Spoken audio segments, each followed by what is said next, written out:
Hello friends, welcome to the final Q&A video of the Teaching English in Japan series. If you haven't, please make sure to catch up on the first and the second one respectively. Hello, my name is Upendonais Barasa. I've been an English teacher in Japan for the last 2 years and I'm from Nairobi, Kenya. One of the most asked questions on this channel is there an age limit to teaching English in Japan?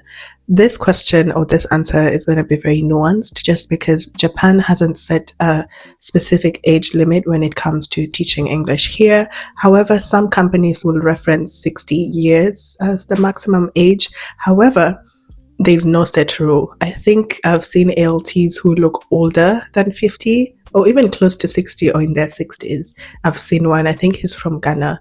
And as long as you can do the work, you're strong enough, you are healthy, fit, go ahead and apply. How much money can you realistically save as an ALT?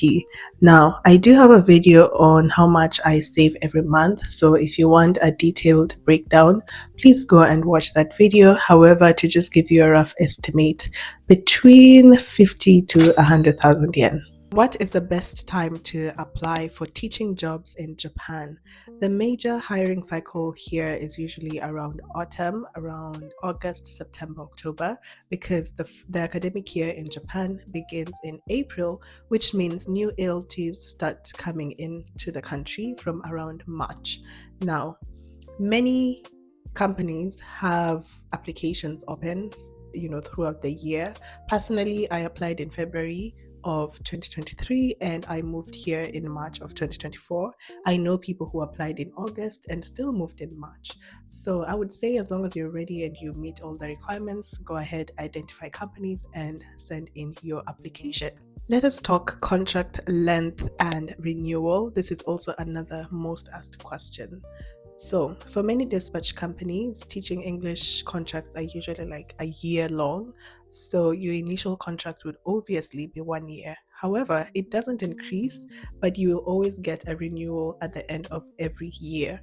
So once you finish your first year, when you go and apply your visa or extend it, you get a contract renewal. Unless you change companies or you decide to go into direct hire through schools or board of education. What months do I get a full salary and when is my salary prorated? I also do have a video on prorated salaries, but basically the timing is, the pay cycle in Japan is different, and also Japan tends to pay according to the number of days worked or hours or daily. I don't know how that, I don't understand the concept really, but within some companies, if you don't work for a certain number of days, you don't get paid.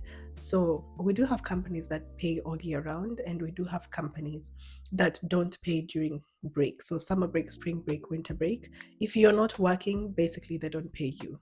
Across all companies, March, April, salary is prorated, but within some companies, as long as you're not working, you don't get paid. Let's talk part-time jobs. I also do have a video on part-time jobs. However, you can work a part-time job, but there are restrictions because our visas are limited. So if you're under the instructor visa, which many English teachers in Japan are on, you can only take jobs that are under the education, like the education field and under the instructor visa. However, we do have like younger kids, like kindergarten teachers or nursery school teachers tend to have a different visa because those are kids. But if you just teach like elementary school, older kids, and junior high school, you are on the instructor visa.